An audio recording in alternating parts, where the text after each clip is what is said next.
আসসালামু আলাইকুম, আশা করি সকলে ভালো আছেন। তো আমার এই গরুটা কয়েকদিন থেকে মানে রুচি একটু কম, খাওয়া দাওয়া রুচি কম। এই ধরনের যে পাউডার গুলো আছে যেগুলো খাওয়ার রুচি আমরা বাড়ানোর জন্য ব্যবহার করে থাকি, তো এইগুলা দেওয়ার পরে যদি কাজ না হয় তখন অবশ্যই আমাদেরকে একটু ইনজেকশনের দিকে মুভ করতে হয়। অবশ্য করা ঠিক না, আপনারা আরো ঘরোয়া পদ্ধতিতে যেগুলো আছে মনে করেন যে হলুদের রস, তারপরে লেবু একটু, আদা, হ্যাঁ এগুলা খাওয়াইলেও হয়। তো অত ঝামেলায় আমি জড়াইতে অভ্যস্ত নই, করলেও হয় কারণ এখানে অনেক আমার গরু, যার কারণে মনে করেন যত ঝামেলায় জড়াইতে চাই না। তার অনেক ইনজেকশন আছে, তো আমি এটা ব্যবহার করতেছি হচ্ছে আপনার বায়োনাল ফোর্ট।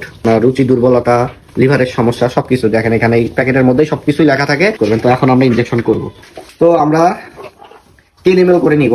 আমি একটু বেশি করে নিচ্ছি, হ্যাঁ এতে কোনো সমস্যা নেই এটাতে। আর এর ভিতরে কোনো গ্যাস রাখা যাবে না, কখনো এর ভিতরে কোনো গ্যাস রাখবেন না।